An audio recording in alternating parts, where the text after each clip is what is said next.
Welcome to Obstacle Running Adventures, the podcast that fuels your passion for obstacle course racing, running, and all things adventurous.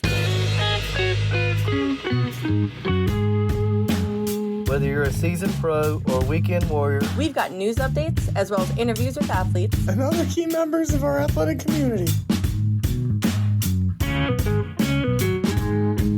As a weekly show since 2017, we have covered everything from championship and virtual races to fundraising events and FKTs. And now, here are your hosts, Michael Stefano and Caitlin Ritter. Standing on the corner, lost all my clothes. Hey guys, it's Michael Stefano. And Caitlin Ritter. And Mikey, how was your weekend? Pretty good. Your mom came up on, what was it, Thursday? Yes. So she could read to your classroom and do a craft with them. Yeah, fun. Then we took her to Plymouth for the first time. She got to see the disappointing rock. She wasn't disappointed though. No. She said it was bigger than she thought it would be. Yes, which I thought was funny.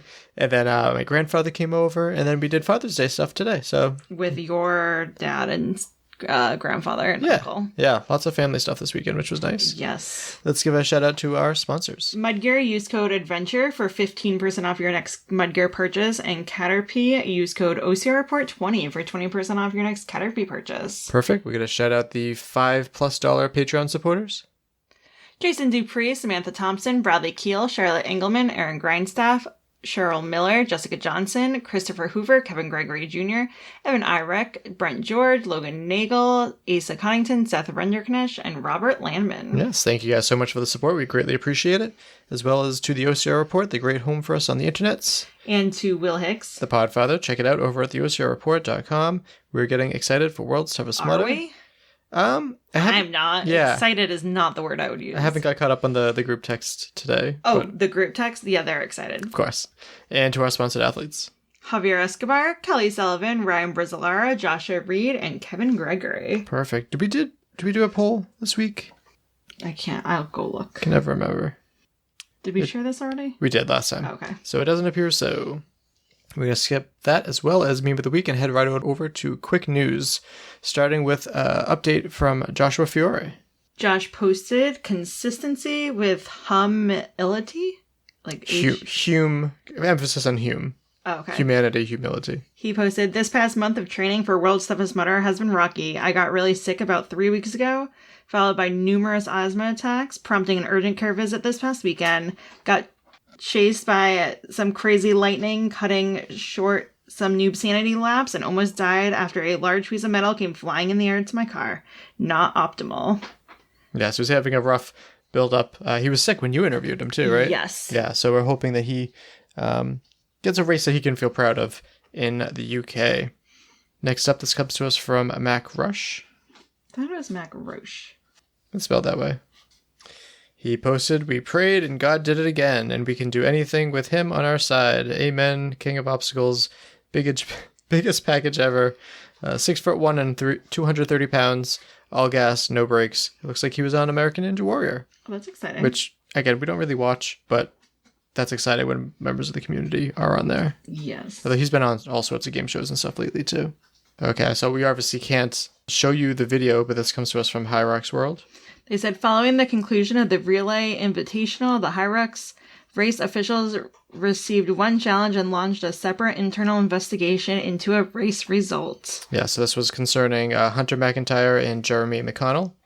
A challenge was lodged related to a racing incident between Hunter McIntyre and Jeremy McConnell. Upon reviewing the race footage from multiple different angles, it was determined that McIntyre altered his racing line with the intention of creating contact with McConnell, which led to a significant collision and potential endangerment of an athlete. Yeah, so I don't know if you saw the video, but he basically body checked him into the side. Yeah.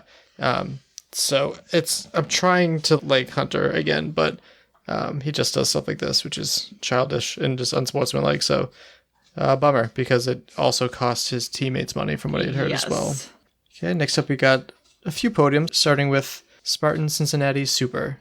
For men, in third place, Timothy Glick. In second place, Ryan Rowe. And in first place, Robbie Gingerich. And for the women, in third place, Stacy Claddy. In second place, May LaHue. And in first place, Lindsay Burris. Perfect. And now the Spartan Scotland Beast podiums. For the women, in third place, Federica Di Caria. In second place, Josie Lloyd. And in first place, Clara Lokajovkova. Yep. And for the men? In third place, Morgan Maxwell. In second place, Gustav Cordua. And in first place, Daniel Titcomb. Nice.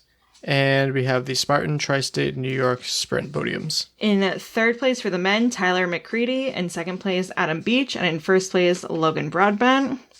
And for the women, in third place, Melissa Riback. In second place, Emily Angel. And in first place, Cassandra Gill. Perfect. There's 5 secret links down below, so go and check those out. But let's get to what this episode is all about while Caitlin stops our cat from licking this bag so aggressively that you could probably hear it while we were recording that. But World's Toughest Mudder is upon us, which is a very strange thing to say in June, since it has always been in November or December since its inception. But I met Wil Chung last year at World's Toughest Mudder and discussed having him on the show to talk about the venue of Beaver Castle, since he's had a lot of experience there as a prominent member of the European Tough Mudder community. I also wanted to have Fran on as well, as she lives with an American and is hyper aware of cultural differences between here and there. So we talk about those cultural differences, touristy things to do, food and snacks to try, and some information about this year's venue, Beaver Castle. So let's get to the interview with them. So we'll start off with your names and where you're from. We can start with you, Wil. Hi, I'm Wil Chung. I am from the UK, based in Crewe, actually quite close to Fran. And that's me. I'm Fran Chiorando. I'm from the UK. I'm in South Manchester, quite close to Wil. Perfect. And you guys have not been prepared for this, but I set up a brief quiz to make sure that you guys are authentic, who you say that you are. Because I know Wil called Fran out for being from Nebraska. at the Different Wil. Yes, Wil Hicks called you out for that and said, you've been faking the accent because you're so excited for Beaver Castle. But we can start with Wil. I have 2 words for you that I want you to, repeat after me. Aluminum. Aluminium. Okay. And schedule. Schedule. Okay. And then Fran, we have vitamin. Vitamin.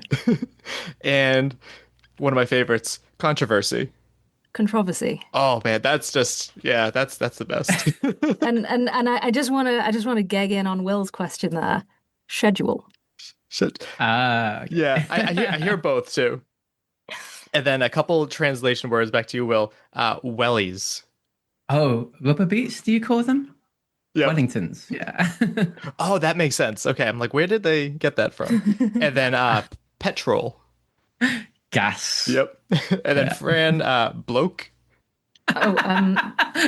Man, gentleman, friend, pal. Yep. Fun fact, I had another word there, and then I realized it's more offensive than I thought, so I deleted that one. And then you have to tell us later. Yes. And then taking the piss. Making fun of. Perfect. I would say taking the mickey, so you threw me for a second. Oh, taking the mickey. That means something else here too, so you would have to get into that. Interesting. Well, it's not. It's a drug. Really? I was thinking I went the Irish route. Oh, that makes sense. Or Mickey Mouse. I guess there's a few things you could say with that. But before we get to the event itself, I want to talk about what are your histories with Tough Mudder, because I know it's very different between the two of you. Wil, what's your history with OCR and Tough Mudder and everything? So with Tough Mudder, I started 2015, all those years ago, with as a lot of people do. Hey, do you want to do a Tough Mudder? And off I went. I've done 100 and something Tough Mudders and 3 World's Tough Mudders. Awesome. Fran? History of OCR and history of Tough Mudder.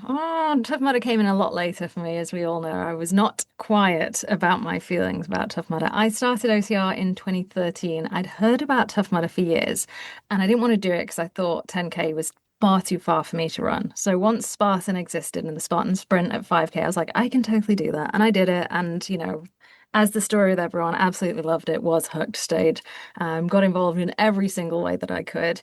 My history with Tough Mudder, after I said I would never, ever, ever do a Tough Mudder, ever, then Spartan bought them, and I was like, well, it's okay now, was joining the OCR report for World's Toughest Mudder in 2022, which was a very It was a kind of a last minute thing, and it was fun because I was like, I'm coming in to do a 26-hour broadcast on an event I don't know anything about, and it was so much fun. It's the best. And I guess how has like, Fran, you being newer to this too, like what have you thought about like the Tough Mudder community? I love how it is two separate communities, Tough Mudder and Spartan. Obviously, there are some crossovers with like core people, but it's a very, very different vibe. I always thought it looked really fun. But I'm very rigid and I'd made a decision. And I love it. I'm so glad I've had an opportunity to get involved because it is just so much fun. And one of the things I particularly love about World's Toughest Mudder is how you can have this horrifically horrible, difficult, painful event and have elite athletes running 100+ miles bouncing around on space hoppers. And if that ain't a fun way to do sport, I don't know what is. Absolutely. And just to clarify for anyone that's still wondering, like your issues with Tough Mudder was never the community, it was just the leadership there. The community is fantastic. And obviously I knew people who were in the Tough Mudder community prior to me getting involved, and I never had an issue with them. I was a big fan of Tough Guy. Oh, we've all heard this story before. But I was a big fan of Tough Guy in the day. If you want to know that story, go Google Tough Guy and Wil Dean. And I took a moral stance on it, but I have no issues with Spartan whatsoever. So when Joe went in and bought the company, I was like, cool, now I've got permission to do it. Perfect. So as you guys know, and it's coming up very soon, which is both exciting and intimidating for those that are running it. It's the first time in the UK. A lot of people are going to be going to Europe, maybe for their first time, which I think is very exciting because, the world is bigger than just wherever you live. And what are some like touristy things that you would recommend for people? Like if someone was to come visit and they say are coming out a week earlier, like Caitlin and I, what are some things that you guys would recommend? Shall I go? Yeah, you go. I'll go the local route. So, Mike, as you know, and probably why I'm on here, I was born in Grantham, so very much in spitting distance of Belvoir Castle. I grew up only 10 miles away. But so locally, Grantham, you've got the main city called Nottingham, and of course Nottingham, for those that might know kind of the medieval history or kind of the legends, it's legend of Robin Hood. So there's Nottingham Castle, there's Nottingham Caves. It's a big city, so lots of other things to do, whether you want to go eat or drink or whatever. Sherwood Forest, there actually is a Sherwood Forest, is only, I'd say, about 45 minutes away from Grantham. So in the local area, there's that. The other, I guess, the very famous thing that people don't really do much in the local area either is Woolsthorpe Manor, and that's only 5-10 miles away from Belvoir Castle. And Woolsthorpe Manor is the childhood home of Sir Isaac Newton, who kind of discovered, I'll put that in speech marks, discovered gravity. But you can go to the house, you can kind of see the history of Isaac Newton.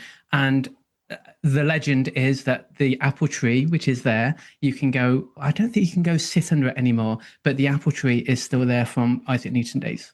So locally, there's those two things. And then slightly further afield, you have Lincoln. Lincoln City is absolutely beautiful. And for the history people, again, because I know you guys love your history and anything old, but it has one of 3 copies of the original Magna Carta. So that's really nice to go look at. And a little bit further out, you have York. York is absolutely beautiful. And there's a street called the Shambles. And that is very much where kind of Harry Potter and kind of the wizarding world of Harry Potter is all kind of based on what the Shambles looks like. So locally, I would really suggest those 3. But Nottingham is probably your nearest city if you wanted to kind of enjoy your kind of nightlife and a bit of shopping as well. Awesome. I love that you mentioned York. I took Dustin to York and I didn't tell him anything. I was like, please, please, please don't Google it because I want you to be absolutely surprised when you get there. And it's been his favorite place to visit in the UK, hands down. We had such a great day and we're absolutely going to go back. It's just, even as somebody who's grown up around a ton of history, just because it's in the country, it's incredible. So good shout there, Will. Thanks. I'm gonna go slightly further afield than if we're talking UK. I think one of the great things about the location is how many different airports you can arrive from. So you can land in London, Birmingham, or Manchester, and it's roughly a similar distance from all of them. It's here, and these airports are like this, so you can come in. And we have, I mean, for us, well, for Americans, the UK is like, it's tiny. It's so small compared to one of your states. So driving a few hours is just, it means nothing to you guys. So let's ignore distance and let's talk about some cool things. In Manchester, where I am, which is about an hour and a half from Belvoir Castle, just going to interrupt myself for a second. Are you sure you can't hear that laundry? Yep. You're good. Wow, it's so loud. So Manchester, which is about an hour and a half from Belvoir Castle, I love living here because it's kind of, we're in the center of loads of really great national parks, really, really beautiful national parks. To the north, north, you've got Scotland, but to the north, not too far, is the Lake District, which is just stunning, like beautiful drives. I think I've sent you guys some of my videos when I go there camping. To the east a bit, we've got the Peak District, which if you like Pride and Prejudice, you'll have seen some of the clips there out on the moors. And then to the west, this way, you've got Snowdonia National Park in North Wales, which is also incredible. You can climb up Snowdon. It's not a climb, it's a walk, but it's, again, very, very beautiful. It's a national park. It's different to your national parks, but they're absolutely stunning. If you want real quintessential English, like Lord of the Rings style, what's that place? Middle Earth? The Shire? The Shire, head to the Lake District, absolutely beautiful. And, and London exists, and we all know what's in London. There's Big Ben, and there's, it's fantastic. But I would recommend getting out into the country if there's time and seeing some of the countryside. Absolutely. And it is my hope that hopefully this, World's Toughest Mudder is in the same location or, same area again. So, like, if someone experiences one part of England, they're able to experience another part another time too. So personally, we will be flying into London, which we've never been there. We're very excited, but I imagine it's very busy. We're not going to be driving around there. We're going to be taking public transportation. What's some advice, like culturally, that you would say to Americans or people from other cultures when coming to the UK? Always stand on the right-hand side of any escalator. Otherwise, people will absolutely frown at you. They will give you that Paddington cold stare if you're standing on the left. I think that's probably the main thing, especially in London. They'll bump you out the way. Do not underestimate how little time people in London have. You are in their way. They are getting to work. They are getting home. Do not get in their way. That is a good point. Okay, just so to clarify, if you're standing, stay on the right. If you're moving, go on the left. Absolutely. Where are you flying in from, Mike? Are you, Heathrow or Gatwick? I have to double check with. I think it's Heathrow. I'm almost positive. Yeah. And then you'll be training across from King's Cross up to Grantham, I'm guessing. Yeah. So the plan is we're going to be hanging out in London for nice, half a week, and then we're going to be taking public transportation to. I think we're going to get a rental car, and then we're going to drive around a little bit and see more sites that way. Either that, or we're going to mooch off of Jason and see what we're going to do there. Things are still kind of up in the air. I just realized we don't even have a place to stay yet. So kind of flying by the seat of our pants.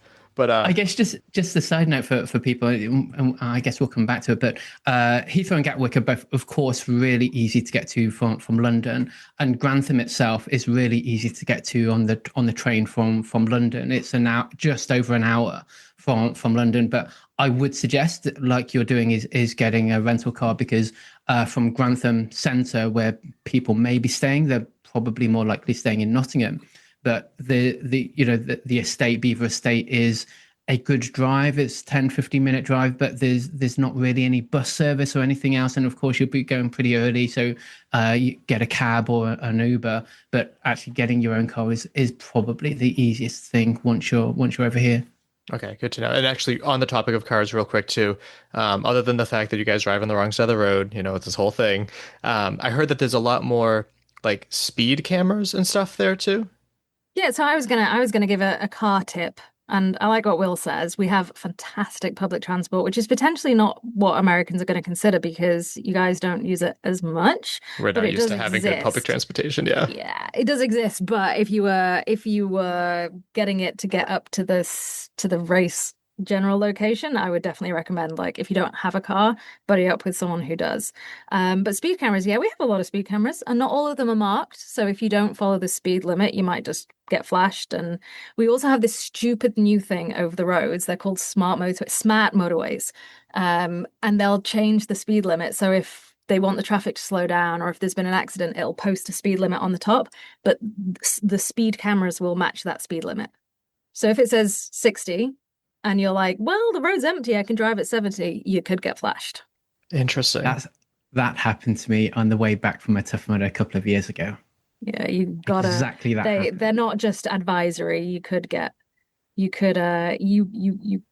flashed very easily. But another thing that I was going to say about cars, which I actually recommended to Caitlin, is don't get a massive car. Right. You do not need a big car. Like I drive a pretty small, I think it's like a small hatchback is what you would call it. And I do everything in the car. Like I've got a kid, it's more than enough. But like, I know in the States people are used to, we're talking as if this is purely American, but your audience mainly is. Yeah. Used to very, very big cars and very, very wide roads. Our roads are tiny. And around Beaver Castle, there are windy, small roads. If you want to not be, flying by the seat of your pants, don't get a big car. You don't need it massive.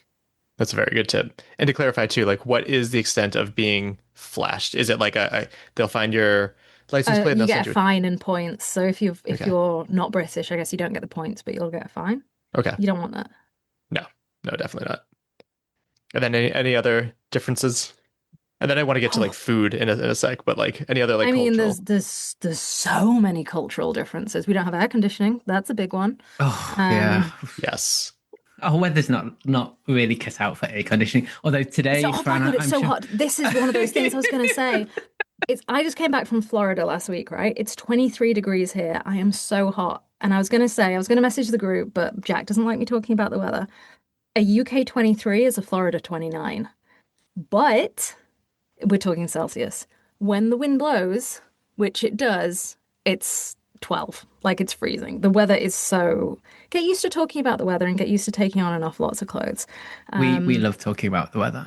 Because you'll know when you come here, because the weather changes everything. I say one of the biggest things is tipping. That's a really big thing. I was going to say that too. Yeah. I never know how much to tip, and I often over-tip. And so in the UK, tips are just a nice thing that you do if you feel like it. Like, if you want to give someone an extra couple of quid, if you're in a bar, this is a tip. If you're in a bar and you're getting a drink, like bar service at the bar, and you want to give them a tip, say, and your own, and yourself, and they'll take like a quid or 2 quid off it and give you, depending what the change is, they'll take a couple of quid. Interesting. Yeah. So it's like you are like buying them a drink, and that's how they would take the money. Oh, okay. Like £2.50 to buy I don't know, I've not bought a drink in a long time. Very cool. Also, we should translate, what is a quid? That is £1 sterling. Which still confuses me, because I think of like quid, quad, 4 of something. And I'm like, no, I'm overthinking it. Quid is just... Listen, have you any idea what happened pre-decimalisation?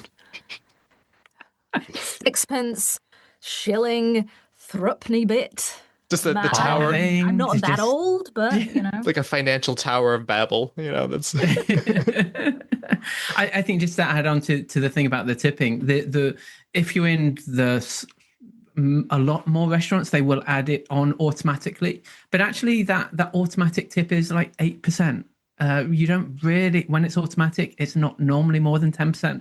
And then you can always ask for it to be taken off if you don't want to pay the tip. So, and I know, I guess when I was in Florida, we were paying, 15, 20%. 20% is, they've absolutely done the best job in the world. And, they've actually fed you the food there and then for you. So that's way out. So generally, if you are going to tip, and that, again, it's seen as a nice thing to do, not something that you have to do, but it's probably around about 10%. Okay. 10%, yeah. And that is because like they are getting paid like an actual wage compared to here, where like they rely on tips. So like, it's still not a good wage, but they can live off it. Okay. Technically, supposed to be able to. It's still not great, but their wage is made up differently.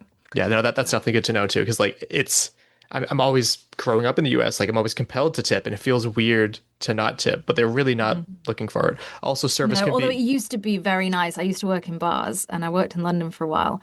And when there would be events happening that Americans would come to, holy moly, would I have a good night with tips. So, Yeah. don't hold back if you want to, because it's a great treat for people, but it's not expected. You're not Yes. going to get in trouble. No real obligation. Also, at least in Italy, and I'm assuming for the majority of Europe too, service is a little bit different too. Like if you're going to get food, like you kind of have to like aggressively flag people down because they're not like pushing you to get out. Is that the case in England as well? It can be. It's not quite as it's not quite as relaxed as Italy. But very often you will have to ask for the bill, and you don't get free refills on your drinks. You buy a soda, you ain't getting a second soda top up. Like that is it. You buy a big bottle of water or a drink of Coke, you ain't getting more. You got to pay for each one. That's a good heads up too. Anything else that jumps out? Do you know what I noticed? I said this to Dustin. I was like, I think this is one of the biggest cultural differences between the UK and the USA, and it's something that kind of bothers me, but it's useful to know. In the UK, we will say sorry for everything. So like if someone bumps into you, you'll be like, oh, sorry, even though it's not your fault. And the American response is, oh, you're fine. So like someone will do that. I'm like, oh, sorry. And they're like, you're fine. I'm like, well, you're fucking not. Pardon me. You can edit that out. I'm like, you have to say sorry back to me. You've got to say sorry back. So yeah, just be aware that's, and I get it. Like the fine is, no, it's okay. It's good. Don't worry about it. But the first time it happened to me, I was like, it's weird. We speak the same language and it's totally different. Okay, that's really good to know because I don't want to offend anybody. And the typical like, oh, I'm sorry. Like that sounds like very Canadian too. But so good. The Canadians are fantastic. We adore them. Fair. You got anything else, Will, with that? I'm trying to think. I don't think so. I mean, our chocolate is so much better, and our it is candies. So much better. Yeah. Yeah. Actually, that's a good transition. Like, they always say, don't try anything new for race day. Well, that's for athletes. Pit crew, we can do it whatever the hell we want.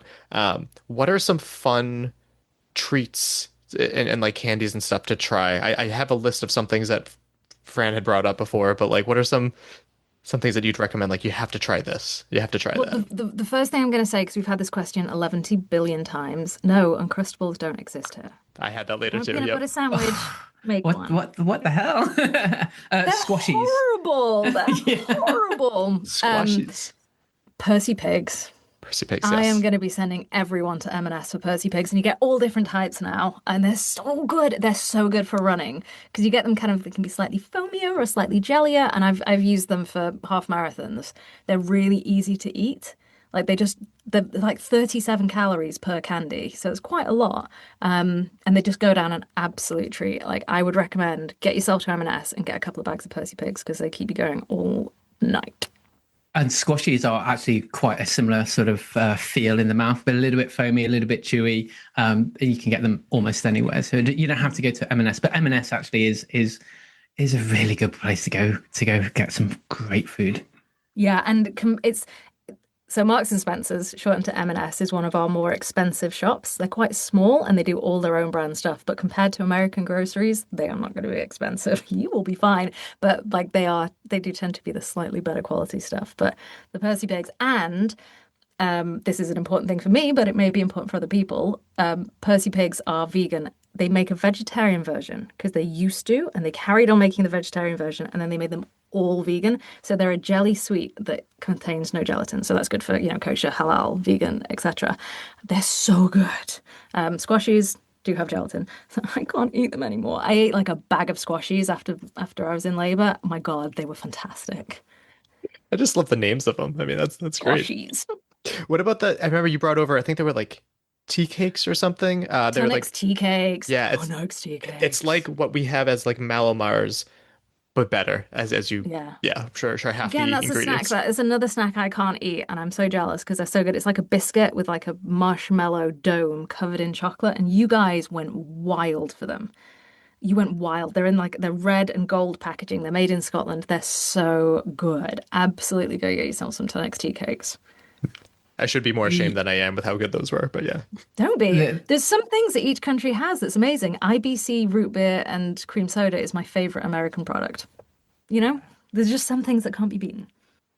Fruit pastels, big fan of those. I can't remember. Roundtrees, aren't they? Roundtrees Yes. fruit pastel is really good. I don't think you get those in the States. Going back to Tunnock's, caramel logs, caramel wafers. They're so good. So actually, anything Tunnock's, definitely go for. Yeah.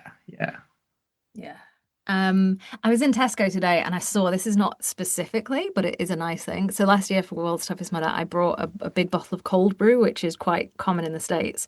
We've not really had a ton of it here, and they've just brought out in Tesco, which is another one of our supermarkets, like a whole range of like cold coffee, which is so good for World's Toughest Mudder, especially if you like filter coffee or American style coffee, because it's that kind. It's just cold. And then how about for like actual food? I know Fran, you brought up like food sensitivities.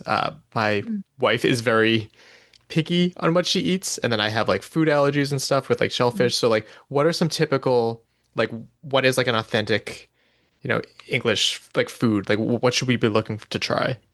Meal What deals. I will say about what I will say about food in the UK and in Europe is if you do have allergies or sensitivities or restrictions, is they're really, really clear on their allergens, etc. labeling. So anything that's an allergen is labeled in bold on packages, which is why, like, again, as a vegan, I'll go in, I was like, nope. And in the States, I have to read every single one because the milk, etc., won't be in bold. But they do that in restaurants as well. And if you're celiac, for example, you can check and they'll be really careful. Like they're really, really up on allergens. But one thing that I want everyone to try, and it sounds disgusting, and it took 2 years to get Dustin to try this, is a chip butty. Because, oh my God, there is nothing better. There is nothing better. What is it?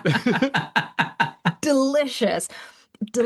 Now it's not so fish and chips, which you would usually have on a Friday. You have your fish and chips on a Friday. That's the day before race day, so we'll see. I don't know if people would want to do that. A chip butty is basically like, depending on which area of the country you come from, as well as either a barm, a cob, a bap, or a roll, which I think are all totally different types of bread. But anyway, it's it's a bread bun with butter and then hot chippy chips, salt and vinegar, and that's it. It's just a carb sandwich. It's so good. And chippy chips are like no other you've had it before. Like that is my top tip. You come to the UK, food is bland, but it's freaking delicious. I would try that, yeah. I don't think there's anything better than actually fish and chips out of the wrapper. You can't have fish and chips in a restaurant. You have to have them in a wrapper. Yeah. Bit of salt, bit of vinegar, with a tiny plastic wooden fork that's about this just big. Breaks, yeah. Gravy, mushy peas. Oh my God. Such a good dinner. Yeah. The proper chips, proper fries, but they're thick. I think you call them steak fries or something. Steak fries, yeah. Oh, but these are soggy. They're so soggy. It's just so good. They're so good. Fish and chips definitely is something you guys need to try, but not in a restaurant. No. Okay, that's good to know, because this will be my first time having fish in 15 years, and I'm like, I can't go there and not eat fish and chips because I'm allergic to shellfish, but fish I'm fine. But I don't think they have. I've never seen a chippy serve shellfish. I think you'd be fine. Okay, perfect. Yeah, it's just fish usually skews me out, but like I would try, because it's like a white fish, right? Like it's usually cod or haddock or hake. And I was never a big fish fan as a child because it was always too wet. I didn't like the texture, but I could eat fish and chips fish. So if you get cod, which is more expensive, and the portions are ginormous, but you're still going to get a ginormous portion. They are the biggest portion of food you've ever seen. Really? Okay. You're talking to an American here, like we know portions. No, it's your biggest portion of food you've ever seen. Oh, yeah, even American standards, even by American standards. Yeah. And if you don't like it, that's okay. Someone else will eat it for you. It's worth trying. Yeah. But I think it's important, I guess, Mike, just to say that the foods that you guys have in America, you will most likely have something very similar, if not the same here. Once you get to, if people are in Grantham, then there's Asda and Sainsbury's, which are two of the larger supermarket chains here. So you'll pretty much get what you're hoping to have in America. But of course, bring some kind of the things that are properly special to you, bring them across just in case. But you'll be able to find likely the same thing, if not a similar brand. If you're looking from for the things for supermarkets. race, like people eat instant mash or ramen noodles, etc., we have so many different varieties of those. Like you will get those kind of things. Although you say that, Fran, peanut butter, I think we probably only have two types of peanut butter, smooth or crunchy, and then maybe two or three different brands.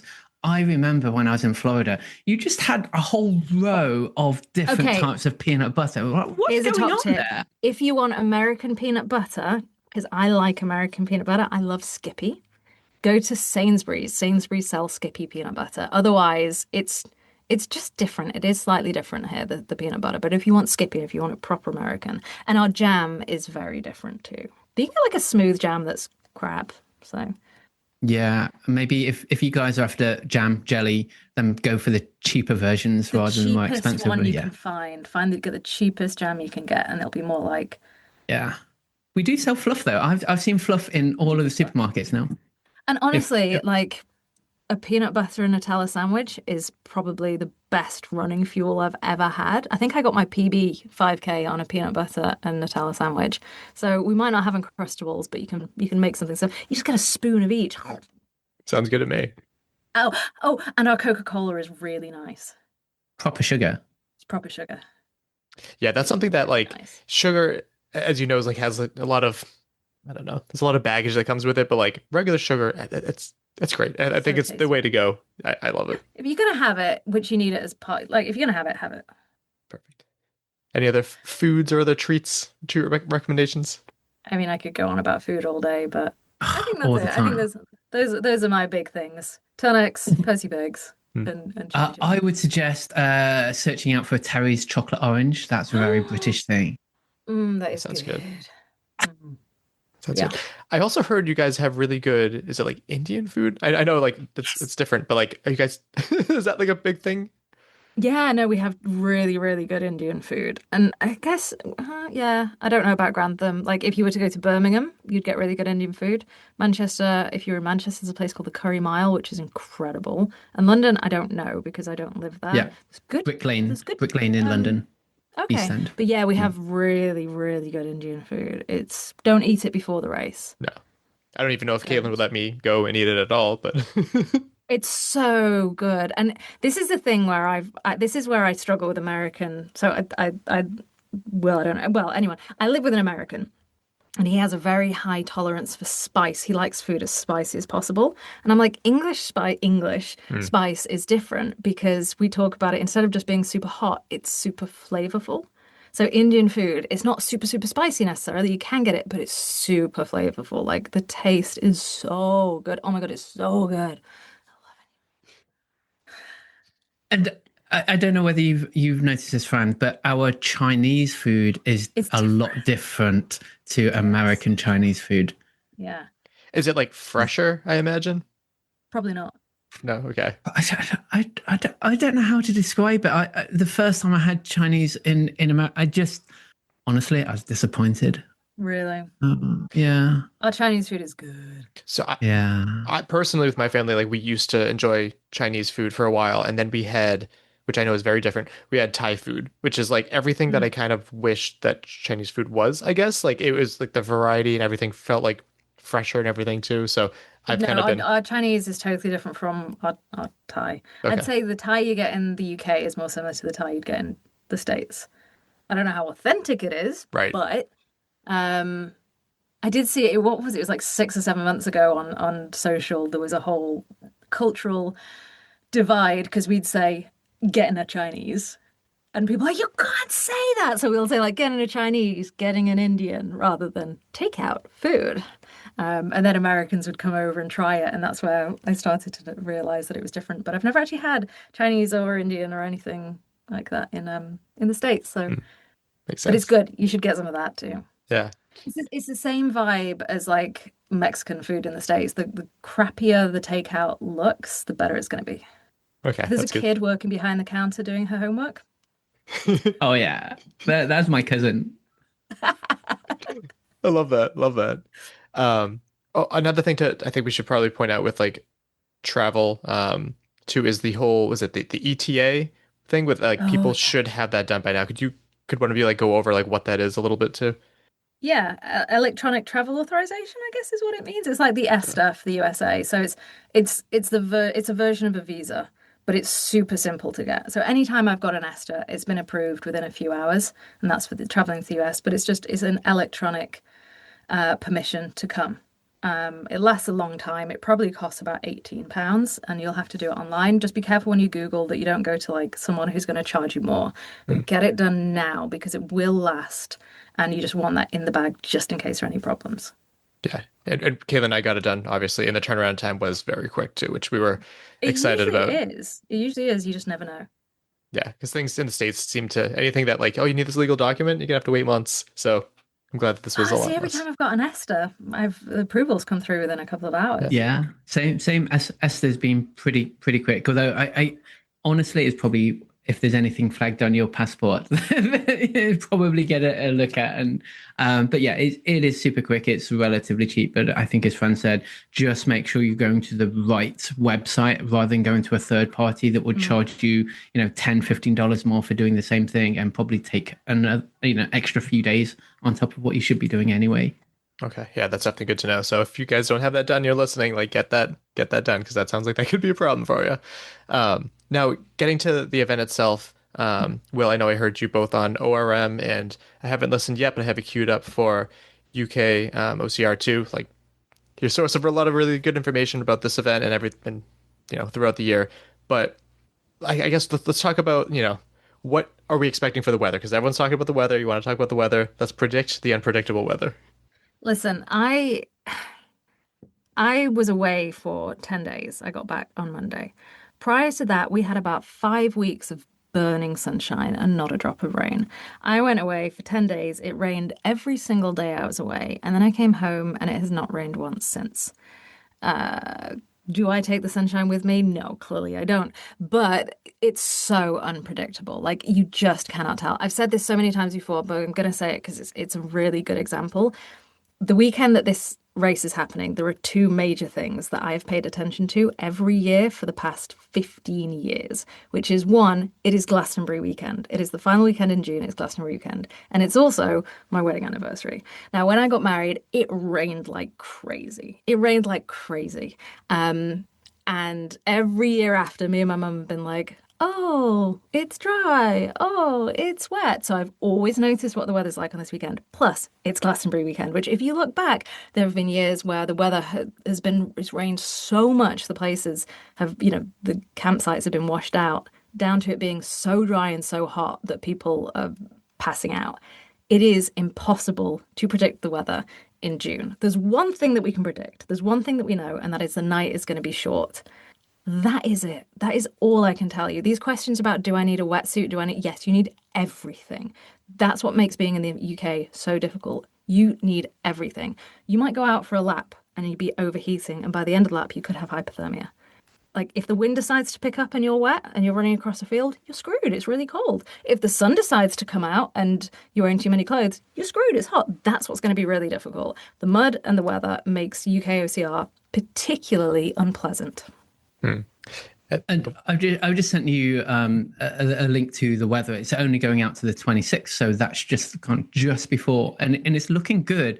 So I can quite confidently predict on that Friday the clouds are going to come in. It's going to be horrible and wet, and it looks as though Grantham is having beautiful weather for the next 2 weeks. So yeah, by the time the weekend comes, you guys are screwed. But I think what Fran has said is absolutely true. That there's two things that you'd need to worry about or be concerned about. One is the wind, more than anything else, because we get some good weather, but if there's a bit of breeze, that's going to take all your heat. And there's part of the course, and I'm sure we'll talk more about the course, but part of the course is very, very flat, and it's a valley, so the wind will just shoot right through. If anyone remembers Laughlin a couple of years ago, that wind tunnel towards the end, that's possibly how it would feel like. But it's also the differential between day and night, I think, may catch some people out, because, okay, at the moment it's 26 degrees, whatever that is in Fahrenheit. I'm sure it was going to drop to between 5 and 10 degrees, at night. So there's the big differential that you would have to kind of be concerned about. Cold at night. Oh, yeah. We've been in Florida where it's stayed so warm overnight that you haven't needed to put an extra layer on. Last year we put the layer on because the bugs, and that was it. But the second the sun, I think a good way to word it is if the sun is not there, if the sun is not shining on you, you will be cold. Yeah. So the second the sun goes, it gets cold. You need to be putting on your cold weather gear like before for getting ready for night ops. You need to be in your cold weather gear, unless you want particularly hot. But as an English person, I'll say, once it drops. Last year, everyone keeps talking about Europe's toughest mudder last year, which was astoundingly hot. It's still cold in the middle of the night. Like, even I didn't run all night long and I was shivering. But for running, it was warm. But you need to be prepared for things to change quickly. And as many have learned from last year too, heat presents its own problems as well too. Like whether it's obviously hydration, but also like food consumption. Also, 26 degrees Celsius is around like 79 degrees Fahrenheit here, so warm. That's a good summer for us. It's probably not going to get much hotter than that, to be honest. It's going to get colder. That doesn't sound very warm to Americans, but it doesn't. I can tell you again. I'll say, like, when I was in Florida last week, I was astounded. It was 29 degrees and I was cold. Whereas 29 degrees here, Celsius, you would die. You talked about this, like, I want to say, like, oh, it's the humidity, but you were just in Florida, which is like known for its humidity, like. And we have really high humidity here too. Right. Really high humidity. Like that's why I like Florida. I don't like California's too dry. I like it. I mean, I don't know about Grantham, but I know in Manchester we've got high humidity. One day when I was in Florida, the humidity in London was higher than it was in Florida. Gotcha. We're wet. We are a wet country. Yeah. I think you mentioned, Fran, about kind of the night and how short the night is. So night ops, I think, is from 8 o'clock at night through to 6 o'clock in the morning. I think the official night ops that's been out in the pack. Sunset is 9:30 and the sunrise is 4:30. So it's a really short night. Dark. You darkness. say sunset is 9:30. Like, but that's not when it gets dark. I think I sent you guys a picture the other day at 9:30, and it just looked like the middle of the afternoon. Like, it will not get dark until about 11 o'clock. Yeah. 10:30 is when you start to have, I guess, shall we say, visual issues. But definitely 11 o'clock it'll be dark. So that's a nice thing as well, that it gradually gets dark. So if you are stuck out there and kind of you don't have your head torch for kind of before the night ops, it's not going to suddenly go dark on you. You still have a good few hours before you would really, really need your head torch. You probably be having to wear it around your neck for a few hours before and after night ops, just because the official night ops is on, but you'll be fine. You won't need it. I'm interested to see how that shorter night is going to impact the race for people, because I've found and obviously I've never run it. I've only done the broadcast, but I start to struggle once the sun comes up. Because once the sun comes up, it feels like we should be nearly done. And last year I was like, we have 7 hours to go. But if the sun is coming up at 4:30, we've got like 12 hours to go. No, I don't know how long. I'm not doing the math. But, we've got a long time to go still. So it'll be interesting to see. I'm sure for some people it will be very invigorating and running the race. But it's invigorating because, great, it's not dark anymore. And even then, the night still doesn't get dark. If it was winter, you would have like 18 hours of darkness. Maybe not. But then you've still got a long period to run. And then it can take a long time to warm up in the morning as well. Good to know. And then if like something happens with someone's clothes when they come over, or they need like last minute adjustments, I have this, I hope it's not autocorrect, but like, is it vented for clothes? I think someone recommended. Vented. What is that? I got a ton of my kit off there last year. So firstly, like, if you just need to go to a store and buy stuff, Decathlon is where you want to be going. And in fact, at the minute, a few people have posted in the community group, they've got something because it's festival season. And a big problem is people just taking tents and dumping them. So if you buy a tent, and actually the tent that Caitlin's using is from Decathlon, it's a really good, like, tall, it fits in the 3x3. You can take it back after the event and get a voucher. But they're really good for very well-priced outdoor gear. But to buy stuff, like I bought a ton of stuff last year from Vinted, which is like a secondhand website. You don't even have to talk to anyone. It's really good. You just put in an automatic offer and they automatically accept and they automatically post it. But stuff is sold really cheap. So I bought a reflective, windproof jacket for running ETM in. I actually got my wetsuit off Vinted. I got a 2XU one for £8 off Vinted.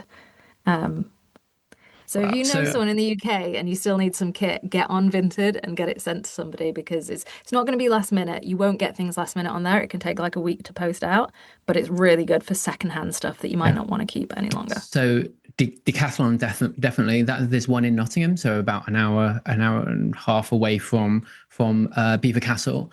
I would also suggest, if you are in Grantham, there's for the very last minute, and if you're stuck, there's a place called Sports Direct, which is a sports store which will kind of have some waterproof and windproof jackets and things like that, so for the very last minute. But of course there's also Amazon as well, so you can get that delivered. Most places in the UK will deliver next day for Amazon, and they can go to the locker or maybe to your hotel room, Airbnb or wherever. So there's those three, but I would also really recommend Decathlon, because it's a good mix between the quality that you've got and actually the value of it. So you're not forking out too much money. And as Fran said, there are some things that you can actually take back, and they have kind of almost like a second-hand thing. So they'll give you some money back, or a voucher, maybe you want to buy something else, but then they will put it out and sell it again for somebody else. Yeah, that's a great option. I don't know if we have something similar here, but like I think that'd be useful to a lot of people. Oh, and just, I guess, Decathlon is very much like your Dick's Sporting Goods. It's that type of store. Okay. A long time ago, we used to have a store called MVP Sports Decathlon, which, fun fact, when I was younger, I was a model for one of their magazines, which I'll have to dig that up someday and find that again, but fun stuff. Yeah, but yeah, also Decathlon. One thing I'll say about Decathlon, and I don't know if other people like to plan in the same way, but obviously they have a website so you can see everything. So like they really sell everything from roller skates to hydration packs, but you can also check the levels in store. So you can be like, oh, if I want to buy this, and you can order it to be delivered to a store so you know what you're going to be getting before you get it, because I like to do a ton of research before I buy something or know what I'm going to be getting. If you don't think you're going to have time, or you're too stressed to just turn up at the store, like they have so much variety of stuff: camping, outdoor sports, hiking. Like it's a really good one. I'm not being paid by them, but I've bought a lot of stuff from there for things, and they're good. And then going back to the light, the amount of light and the darkness. Will, you were the first one to tell me about the hounds. Can you tell me about these? They're not like cute cuddly dogs like my wife's excited for, but No. So Beaver Castle has a hunt, actual kind of fox hunt, probably not foxes anymore, but there are dozens, if not hundreds, of hounds that are kept on the Beaver estate. And every time you go past, especially at night, you'll hear them just barking away as you're running by the lake, because I know exactly where they are. And you kind of look across the lake to where you think they're housed, and you can hear them, and you just kind of in the back of your mind hoping that they're not just going to be released, like Mr. Burns and the Simpsons, release the hounds. That's how you think it's going to happen. But it's the scariest thing in the world at 3 or 4 o'clock in the morning that they're just barking away. And yeah, hounds, there's hundreds of them. There's also a couple of years ago at Midlands, there was a bull on the loose. Yes. So that's another bit of wildlife just to be aware of. Hopefully everything will be sorted for World's Toughest Mudder, but they had to change Europe's toughest mudder route at that point to try and get that bull back into the right field. Wild. We've had like bear encounters for our racers. I don't think there's ever been a bull. But also here, there'll be no alligators, which is nice too. So, right? Hopefully. I think Dustin's biggest criticism of the UK is there is nothing here that can kill you, apart from me. Oh, a bull. A loose bull probably would take yeah, you but out. you'd be pretty silly if you stayed near a bull. That's true. I told Caitlin very recently about the bull story, and she's just like sitting there thinking for a bit, and she goes, "None of my gear's red. I think I'm okay." I'm like, all right.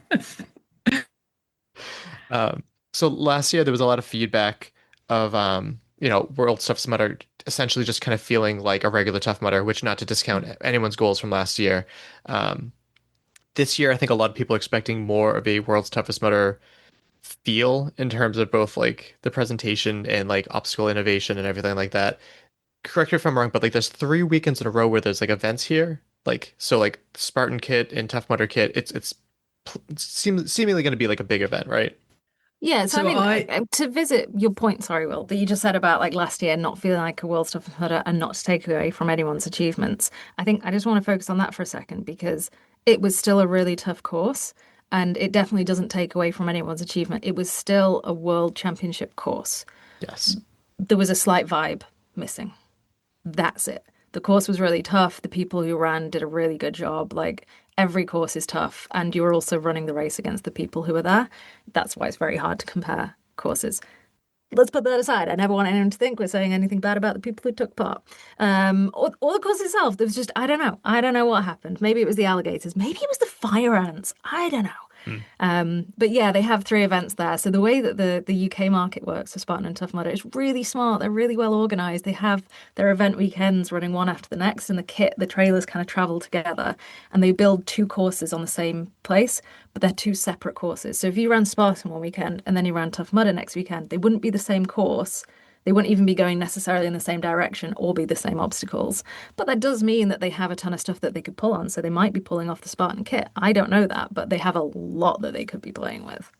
Absolutely. And I had the podcast you've not quite listened to yet, Mike, and I'll keep telling you should listen. But that was with TMHQ and Matt and Kate, who are the race directors. I asked them and prodded them about innovation and everything else, and I took the point about kind of Midlands is going to be there for World's Toughest Mudder, Tough Mudder, Spartan, and they really are keeping their lips really sealed.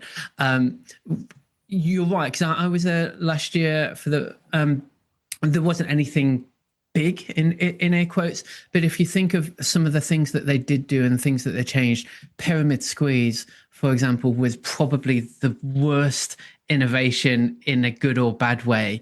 It depends on which way you look at it. It was horrible. But what Matt has given away is that, if you look at the rule book and you look at the rule book for every year of any of the toughest mudders or World's Toughest Mudders, they reserve the right of changing the angle of attack of an obstacle. So you may be going reversed it. So here at Europe's Toughest Mudder, I don't know whether they've ever done it in America, but you have had to go backwards on Everest. So you're sliding down the bit that you would normally run up. And not Everest, Arctic Enema, which we have Arctic Enema 2.0, which is different to your normal Arctic Enema. Yes. Where you've had to go into the ice bath and then try and crawl up the tube. And that's happened before. So I think that, they're definitely going to be doing that. I keep pushing them on some form of slide, because the last time they had it at Midlands, there was a slide. They keep laughing at me and they're not giving anything away. But I would be surprised that being in the UK for the first time, having so much kit there, and I don't know anything. They've not told me anything, even kind of off the record, but having so much kit there, being the first time in the UK that they don't do something special for the American contingent going back to America saying, oh my God, that was brilliant. You have to go back to the UK if it ever goes back to the UK. So I would be surprised if there's not some kind of special something, whatever it's going to be, whether it's a small thing like Pyramid Squeeze or whether it's going to be as big as a slide. I know that the community will be talking about whatever they have done. Yeah. And I just want to point out, like, I work for Spartan. Nobody has said a word to me. I have no knowledge about anything that's happening. Nobody has let anything slip. I think from what I can tell, like, they're just super, super excited. And all of this is my interpretation. People seem really excited and want to do something really fun. And also, having been to a lot of different championship events within the brand, the European team is so good at championship events. Like they've really got it dialed in. They work really well together. Like they know what they're doing. They're a tight team that works across multiple events. So they have the recipe of how to make this successful, and I have full faith.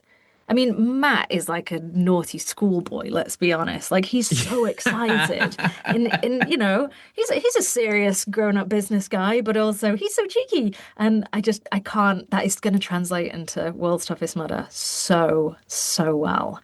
I think you're absolutely right, Fran. And because it's the same team that's running Spartan obstacles and Tough Mudder obstacles, they know how to put them together or know how to change the kit enough to do something different. And that's what I'm really excited about. And, I kept joking about a slide, whether that happens or not. But I think that, as Fran said, the team now know each other so well, and they know the kit so well that whatever the innovation is, I think we're going to be kind of blown away with whatever they're going to come up with. Yeah. And I think more than innovation, I am hoping for and expecting a really good on the day feel. I'm hoping for the event to feel to be some kind of like elevation, to have that. I'll always remember my first World's Toughest Mudder. I was just like, this just feels, there's something, and it's so hard to do. You go to some events and you're just like, this feels so good. This feels so exciting. Mm-hmm. And I trust that they're going to be doing that as well. It's a really hard thing to name and to nail, but I think the general enthusiasm and excitement within the team that we've seen is going to translate. So it should be, even if there was zero innovation, which I don't think will happen. I think there will. I think even if there was zero innovation, I think they're going to elevate it anyway through the excitement and emotion. Yeah, to me, I mean, being in the sport since 2012, it was World's Toughest Mudder was the only thing that beat like OCRWC and like North American Champion. It's the only thing that, sorry, I know.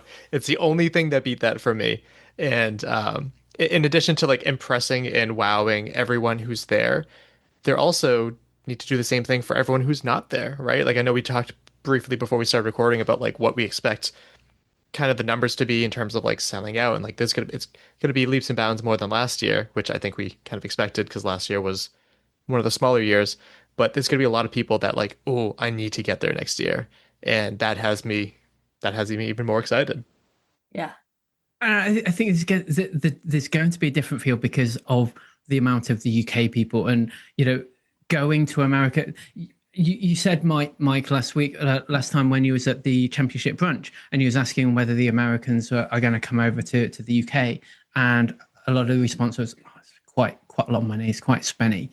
And so having it in the UK and having so many people that said that they would never be able to do a World's Toughest Mudder until it comes to the UK, I think just the atmosphere of the UK community, is really going to lift it, because they're going to be so happy to be part of what is something absolutely special. World's Toughest Mudder is absolutely special. And so for them to be a part of it for the first time, possibly their only time to be able to do it, that's just going to elevate it anyway. Yeah, absolutely. Now, in addition to, sorry, Fran, did you have something to say? I was just going to comment on the UK specifically Tough Mudder community and just how fantastic it is. Yeah. And it's always been very big and loyal and excited. And there's going to be so many more people there that we've not had the pleasure, which is kind of what Will said, but I just wanted to give a shout out to the UK community. Yeah, no, absolutely. And then in addition to like what we're expecting for obstacles, penalties are also a factor for just about everyone on the course, unless you're like Michael Schutt. What do we have any ideas for like penalties? I know, Fran, you teased, you like came up with like a Boston Tea Party themed one, which would be really funny. There's a lot of like fun things they can do, but what are like the typical like penalties that you guys have out there? Do you know the penalties? I've only done one Tough Mudder event ever in my life, and that was Europe's Toughest Mudder, and I achieved a staggering 2 laps.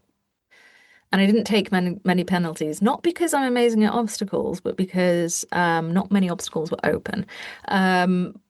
They were not the most exciting, I will say. I did burpees and like hammering something into the ground. So I'm hoping the penalties for World's Toughest Mudder will be really ridiculous, because I think it wouldn't have been last year, it wouldn't have been the year, but it must have been 2022 what year? 24, 23. It must have been 22. The penalties were really silly, and I enjoyed that. The next year they were very long and people got a lot, and last year they were just a bit. I think that was part of the fun of Tough Mudder. It's ridiculous penalties. So I hope they go all out and make it ridiculous. Yeah, there's been some fun ones. There's been some kind of normal, the burpees ones. There's been kind of squats with some of them. At Europe's Toughest Mudder, there's been egg timers, where you'd have to sit and wait for a time. There's been one where you've had to, kind of build a domino tower. And so you could only go after you've been able to build the domino tower. So there's been some of those weird ones. And then things like Dizzy Bat and other things in the US that they've had. We've done something similar.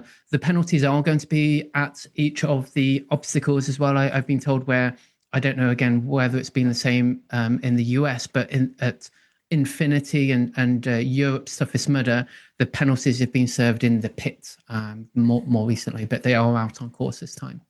Good. I would say, like, it's always finding that balance, right, of, difficulty, this and that. And on one hand, this is a world championship event. On the other hand, it's supposed to be fun. It's World's Toughest Mudder. It's that blend of that. So to that effect, a penalty that sticks out in my mind, which was one of my favorites, is I think it was for Everest maybe 2 years ago, where it was a penalty loop, which took time because you should be punished for, not doing an obstacle. And then you had to soak your hands in cold water, which took time, and it's not fun. And then you had to assemble a Lego, which is fun. So it kind of like it's time consuming, it's not fun, but it's fun. I think that's one that like blended everything together. So I hope there's like a good variety to that. I think, as Fran said about Matt, who probably has a glint in his eye. I also think he's kind of like a kid in a candy shop, and because Giles isn't going to be there, they're just going to go all out and may have all these weird and wonderful things going on. I'm equally Giles disappointed. Isn't going to be there. Oh, I really like him. Did I hear that he had like a position change, like he's moved up or something? Like I was kind of surprised that he wouldn't be there. At least at the brunch would have been. Oh no! He is going to be there. He's not an RD. So he is going to be there. Okay, apologies. It was an emotional roller coaster there, because I've actually never had him on the show. Yeah. I think he's a fabulous human being, and I love chatting with him. So I would have been really sad if he wasn't. I love Giles as well. He's so cool. He's so cool. I don't know whether you want to talk about the course in a little bit more detail, Mike. But the info pack has just been released. Yes. I don't know whether you want to talk through some of those bits. Yeah, we can get into that a little bit, because I haven't had the chance. Were able to send it over to me, but I haven't had the chance to look through it too much yet. So what are some things that kind of stand out to you the most? There's a couple of bits. Of course, 3x3 in your pit crew. There is a schedule out there in terms of what's happening Friday, Saturday, Sunday, Monday. I'm sure we'll talk about that. There's two bits that stand out to me. First bit is that there is only one electrified obstacle on course, which is odd, because I remember the days of Electric Avenue and all that kind of stuff. So of course that's going to be electroshock therapy at the end. And the other thing is they do talk about the actual elevation, because I know lots of people have been talking about elevation. Elevation sits at so this is quotes, the current elevation sits at a modest 200 meters per lap. So that's about 650 foot of total elevation.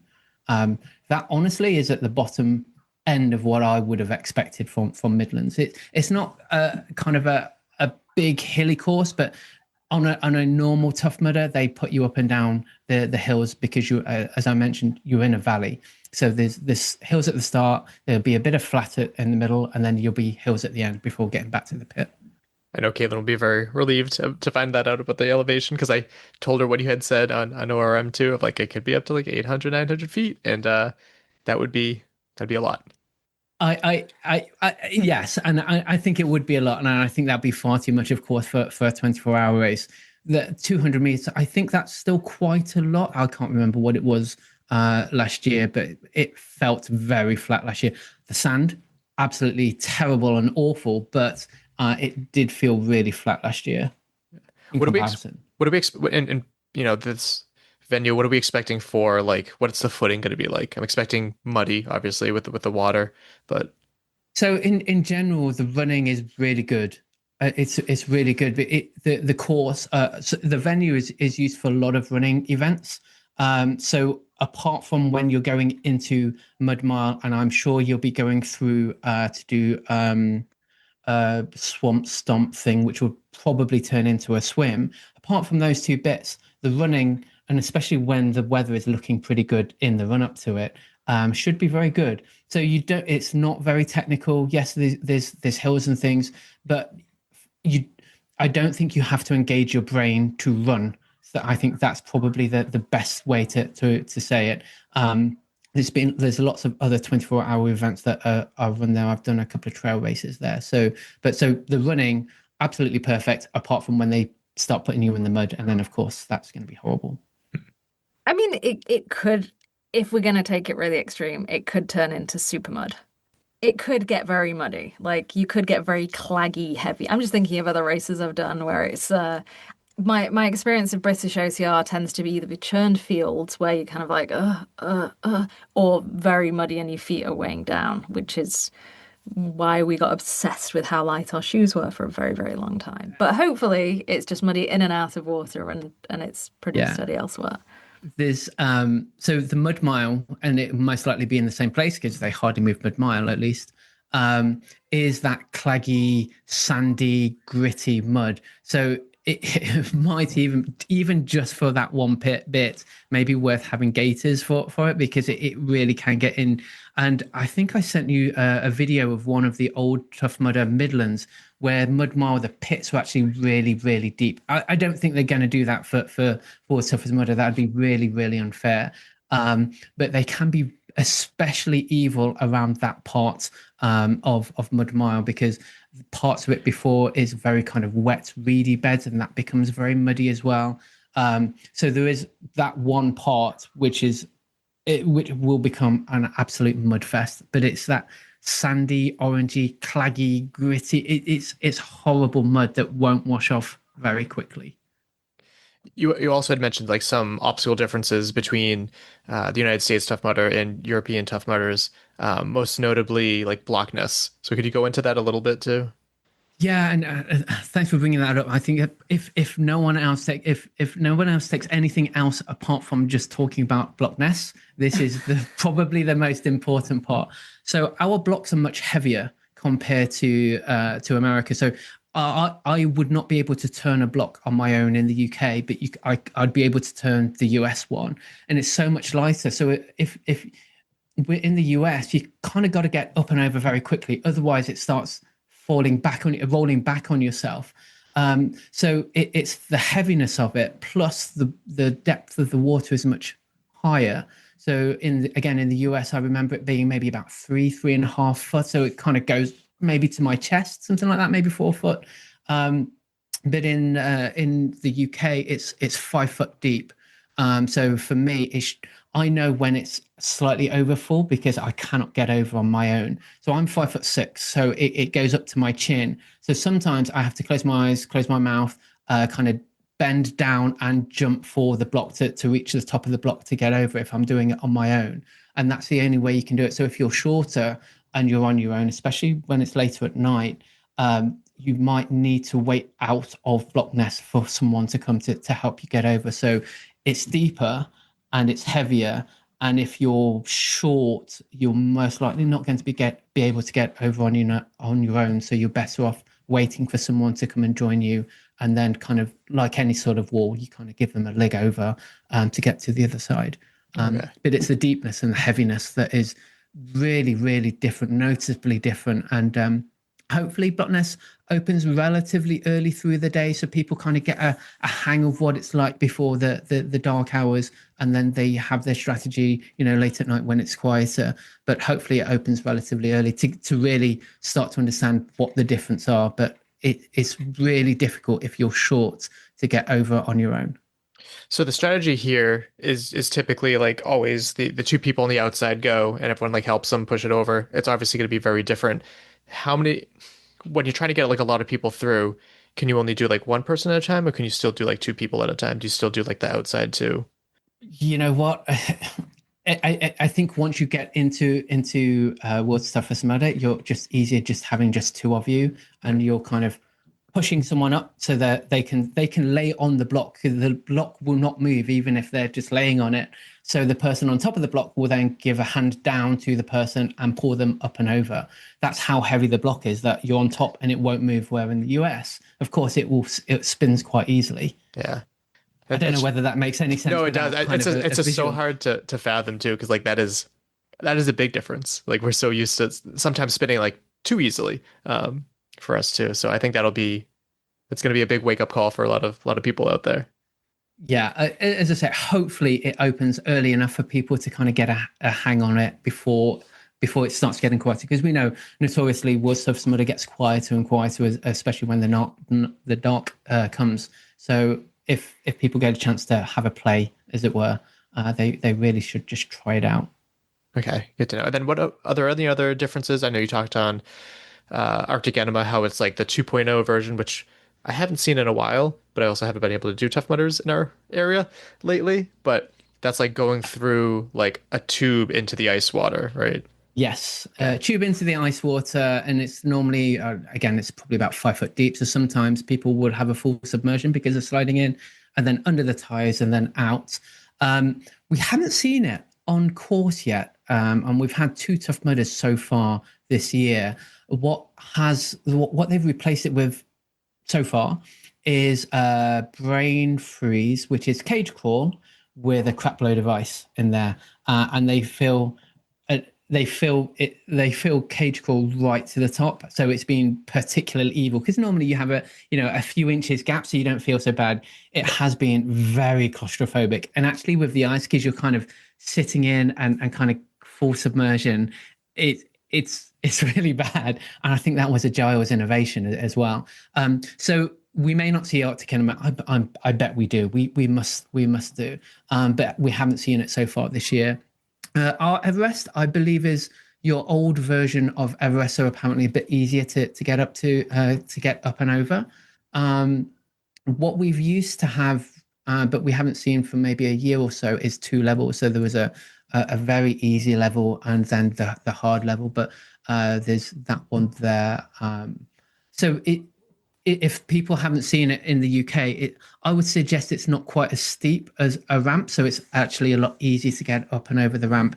And there's a bit of kind of plastic or kind of some form of matting, which makes your grip on the Everest as well a little bit easier to get hold of. So I think our Everest is easier than your Everest, definitely.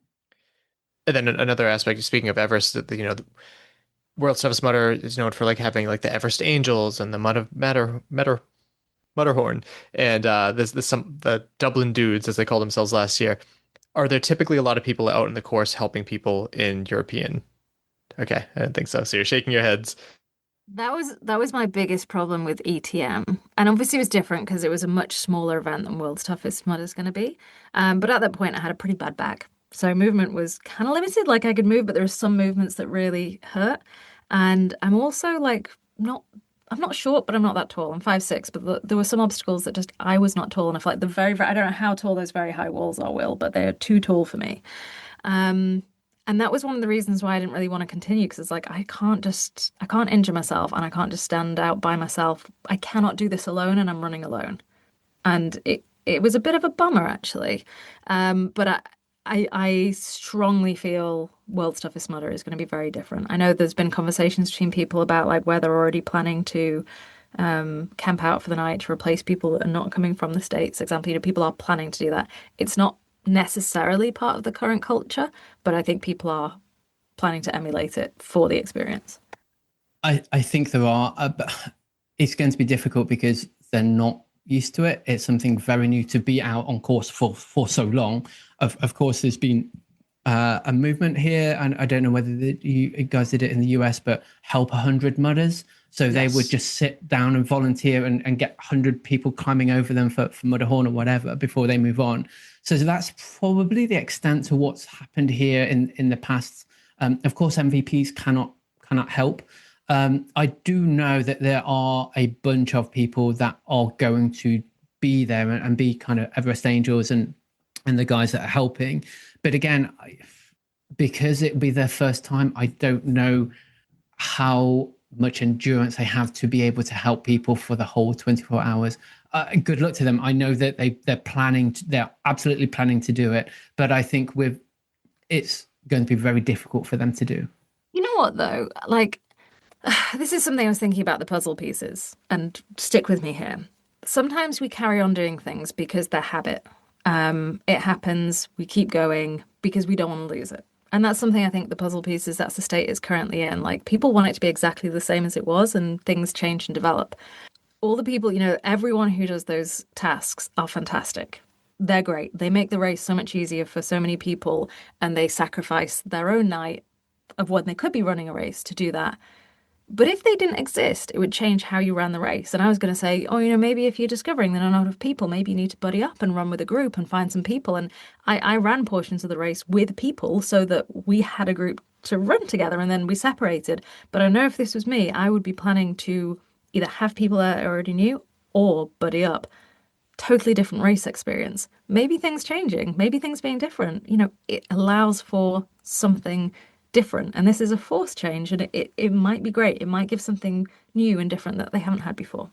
Yeah, and then I think Will, you just sent over a link of just showing how very heavy the Black Ness is too, and like maybe if there's some people camping around there, well, that might be tougher in the water and everything. But I think it's interesting because one, I have to point this out every single time for if there's one person that doesn't realize this, the people that help out at these obstacles are people that are running the event. They have paid they've paid hundreds of dollars to run this event to help out people. And I think of Francis, that's the first name I can think of, who like trains all year for this. So it's not like they're sacrificing their event. They don't think of it that way, but like their event is helping. So I think that'll be interesting. I'm trying to think of what else. Penalties in Europe, covered that too. Are there any big like glaring things that I omitted, whether like for the course or like things that people should be aware of? Don't touch the people with the funny hats. Any other things that you think Americans or people from other cultures should know getting ready to go for this fun trip? Bring plug adapters. Yeah, bacon maybe. Oh yes. I'm actually glad that you brought that up too. So we should talk about too if someone is unaware of like how the community dinner, but also like the brunch, the award ceremony, the bar crawl, like how all that works. Do you have the locations of hand? Well, I think I wrote them down somewhere. I know the brunch is going to be at Beaver Castle. That's easy enough. Yeah, that's as far as I know. So I don't know where the community dinner or the pub crawl is. Is the community dinner going to be at the Dirty Duck? The Duck, yes. Yeah. The Duck at Woolsthrop, is it? Okay. Will's making a horrified face, which has me slightly concerned. I think it... I think it's at Woolsthrop, isn't it? I think it's going to be quite small. But obviously whoever's organised it has spoken to the guys, so I'm sure it'll be fine. And where's the pub crawl? Is it a Keller something? Seeing Clubhouse. I think it's in Clubhouse. That's it. It was a German sounding word. It's in Grantham. Oh. It's not where we're staying. I know that. Interesting. And then something that I'm sure people complain about because they always do, even though it's the lowest form of humor. I think the bacon. The I hear you guys have different bacon. What is British bacon? The British bacon actually has some meat on it. Yeah. All right. Yeah. I'm here for that. So obviously I've not eaten bacon for years, but I did love it. But like you get a piece of meat like this and you have to burn it. Now the only problem is if you're having it in something like this, it may not be burnt because then you get the crispy fat. So then you get the best of all worlds. You get the burnt fat, which is all crispy and fatty, and you get an actual chunk of meat. But the brunch, I'm hoping it'll be like a good English breakfast, which will be disgusting and wonderful. But yeah, I mean, we need to start moving on from bacon as a personality trait. So maybe this will help. I don't know. But Jolly Hog are going to be fantastic. So they're providing the brunch. They are awesome. So, but you guys, when you see the bacon, I think you guys will be turned into some proper bacon eaters. Yeah. I just can't be bothered with hearing it anymore, though, which is just inviting people to come and do it. It's there's like few things you can count on in life, like death, taxes, people complaining about bacon at the brunch. Bacon. Like it's a thing for sure. Yeah, I think it'd be really cool. The brunch though is under a tent and under the hill of Beaver Castle, so I think that's going to be really cool. It's kind of going back to the village will be a really nice thing. To be fair, last year you right next to an airport, weren't we? Which was pretty cool too. Yeah. But I think for the Americans, just as though they're having lunch or brunch at a castle, I think it'll be a really nice memory to have. I think it'll be really nice. It'll be really cool. Yeah. And I missed the chance to make fun of you again, Will, about how you thought that last year was the most beautiful venue that you've ever been to, and this year we're going to a castle, but you guys are used to that. I guess you guys are used to... Fran, what did you think to the venue? Because I said that I thought that the venue was beautiful. I loved the kind of the palm trees or whatever they were. This really nice sand. Venue, the race venue. The race venue. Oh, Fran's not on my side either. Okay, it was okay. I would say fine. I would say out of the 3 venues I've been to, it was probably my least impressive. Okay, fine. I mean, I might have to be stand corrected. Swampy and buggy and yeah. I think this will be it'll be a good looking venue for sure. I think you guys will love it. Oh yes, there's the castle, there's the hill, there's the trails are beautiful. There's lots of hills. There's a bit of flat section. There's wood. You're definitely going to be going through the water unless there's kind of water safety issues. But there's definitely it could be a wade.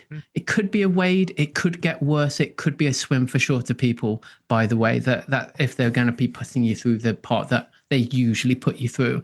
So that's interesting. But no, I think Grantham and where you are be actually for pit crew, especially sunrise. So you will drive into the venue and just off the main road before you go into the venue is a very well-known spot to park your car and watch the sunset. So if the pit crew are kind of not so busy and they want to watch an awesome sunset, they need to go back up to the entrance and just stand and watch the sunset, because we are on the top of a hill at that point and you can see for miles around, and the sunset there is absolutely gorgeous. That's for the pit crew. Obviously you guys need to keep running. No, that's a fantastic tip. And then something that I think should also be addressed too, like what capacity will you guys be at World's Toughest Mudder? So like, Will, I know this is going to be a little bit different for you. What are you going to be doing for this year? So I don't want to have the suckiness of the cold and the wet and the muddy this year. I really, as soon as it was in the UK, I thought, oh gosh, no, not. It kind of just brings back chills. So I am going to be there. I'm going to be supporting UK OCR, which are the UK podcasters, and I'll be kind of going around doing a bit of live, maybe a few interviews and things, but I'll be there because I am getting FOMO. I really am. So this is a way of me kind of partaking whilst keeping warm. Maybe I will come and interrupt Will and Fran at some point. They don't know this yet, but I'm sure I'll come and push in and just say hello. But I'm just going to be around, mostly trying to talk to the UK guys and kind of pit crew and things like that, and just making a nuisance of myself. Love it. Well, you're very welcome to come make a nuisance with us. We love people coming to chat and telling us what's going on out there, because believe it or not, people do not want to hear mine and Will's voice for 24 hours. That is a long time to listen to this whine. I'll be there with the OCR report. We'll be doing the live stream as we have done for the last few years. So we will be covering the event live on YouTube across the whole weekend. We'll be doing pre-event and then also live stream of the whole of the race before the event, through it, and, you know, a little roundup with coverage from, you know, the whole course. Everyone out there for 24 hours. It's incredible. It's so much fun. You got to tune in for a bit and get involved with us and play along. It's so much fun. Yeah, love it. And then where can people follow along with you, Will, both on social media and then also the podcast? So on social media, I'm supporting UK OCR. So anything at UK OCR, you'll be able to find the podcast from there, especially the last two, which are World Surface Murder. The first one was with TMHQ, and the second one, which is coming out, I think, next week, is with some UK veterans of World Surface Murder, and they know Midlands course quite well. So it's worth tuning into those. But people can find me on Instagram at Wil I Can, and on YouTube, I think it's at Wil Chung. Something like that, but it's worth trying to find. Actually, you just need to search Tough Mudder Midlands or something like that if you want to have a look at the course. My videos usually come up. I'm the Chinese guy, so I'm very easily spotted. Also important to note, there's only one L in Wil, which I always like second guess. I'm like, I need to make sure this is right because, you know, it's your name and I want to make sure I'm not messing that up. And Fran, where can people follow along with you? And then also your podcast that's on hold temporarily, as well as what you're doing with Carlo. Yeah, so if they want to follow along with what's happening over race weekend, check out the OCR report on Instagram. We'll be sharing details of the live stream. The live stream is going to be on YouTube. There will be tons of details on that, and we'll be sharing like crazy. I do a ridiculous podcast with Carlo Piscatello, which is totally pointless and teaches you nothing every other week, which is on the OCR Report podcast YouTube channel. Very complicated, just like we like to be. That's called Fran and Carlo Get OCR Adjacent. And then if you wanted to follow me on social, you can follow me at Mud Is My Makeup. I never post, but, you know, there's some pictures of me doing some races from a while ago, and I should probably put more on there. Love it. Well, thank you guys so much for taking the time. Super excited to come over there, see all the things, smell all the things, eat all the things. It's going to be a great time, and World's Toughest Mudder is upon us. Thank you guys so much. Thank you. Thank you so much. Welcome back. Big thank you to Wil Chung and Fran Chiorando, who I can confidently say your name now. Related episodes, episode 410. Which was World's Toughest Mudder 2024, Part 1, Pit Check-In and Community Dinner. 411. World's Toughest Mudder 2024, Part 2, Race Day Interviews with Athletes, Volunteers, and Pit Crew. 412. World's Toughest Mudder 2024, Part 3, Brunch Interviews and Audio. 413. World's Toughest Mudder 2024, Part 4, Bar Crawl Interviews. 418. 2024 OCR Podcaster Roundtable Chat with Fran Chiorando, Dave Claxton, Scott Knowles, and Jason Dupree. 438. World's Toughest Mudder First Timer Questions with Josh Fiore. Obviously, those first 4 episodes were in regards to last year's event. And I believe that Wil was interviewed in 1 or 2 of those. I also don't have the episode names yet, but I will link them down below, as Wil was on an episode with Obstacle Racing Media, as well as helping out with his own show, UK OCR. Actually, I'll link this too, but Fran and Carlo did a pretty good episode on this as well. Subscribe and follow wherever you get your podcasts. We're Obstacle Running Adventures and all the podcast players. And if you like what you heard, leave us a review. Yeah, you can follow us on Instagram, like us on Facebook. Instagram is primarily where we are, so if you ever want to reach out and say hi, you'll get me. If you ever want to email us, which some people have over the years, you'll get Caitlin. Yep. You can support us on Patreon for as little as $2 or as many as $10, but make sure you join on the website and not the app, because Apple will charge you more. Yeah, that's no fun. Coming up next, either a book review or a backup plan that I have, because I don't always trust my wife to get things done. That is so rude. Did you finish the book yet? No, I've been busy. I know you've been busy. My joke is, why don't graveyards ever get crowded? People are dying to get in? I don't know. Yeah, they're dying to get in. Wait, why don't... That doesn't make any sense. That doesn't make any sense. What do hot dogs use for protection? Oh, I saw it. Go ahead then. Condiments. Yes, of and course. My quote is from Morgan Harper Nichols. Why is it the smallest text on the biggest? I don't know. All right. One day you will look back and be so glad you chose to keep going, even without knowing how everything will turn out. You will be glad you rose above the doubt that your significance was too small. You will be glad you did not give up, and you chose to give it your all. Perfect. Actually, one more tip that I wanted to talk about earlier. When you're going to Europe, depending on your cell phone carrier, you may only be charged like, what, $5 a day? Oh, I did not know that. I didn't get charged at all when we were in Europe. Oh, I got charged $5 a day. Oh. So you may not get charged at all with Verizon. Verizon. Or you might be able to do like a $5 a day thing with AT&T. But all right, that just about wraps things up. My name is Michael Stefano. And my name is Caitlin Ritter. And we'll talk to you next week. Bye. Bye. Thank you for listening. We hope you're feeling motivated, inspired, And ready to take on your next race or training run. If you've enjoyed this week's episode, leave us a review and share it with your fellow adventurous friends. Follow us on Facebook and Instagram at Obstacle Running Adventures. Don't forget to subscribe so you never miss an episode. Join us every week for more news, Stories and interviews from the community. Our intro song was Streaker by Straight Up. And our outro music is Iron Paw by The Best.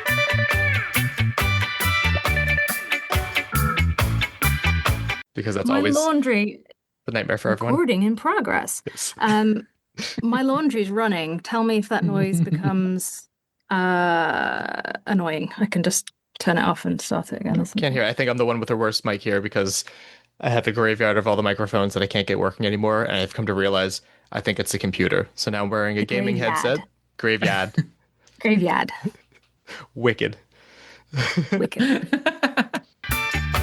If you want to get some good sights, then a place called Sky Garden is beautiful, and it's free, but you have to book. So have a search for it now, because the tickets may be open now for when you arrive. They may have already been sold out, but Sky Garden is free. It's some lovely views. You sit down. It is basically an indoor garden with some balcony views that you can go out and kind of see the rest of London as well. Sky Garden is lovely. Okay, yeah, no, I appreciate that.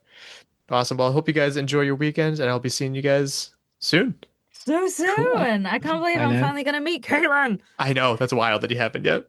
It's crazy, isn't it? I'm so excited. We're going to be in the UK next week.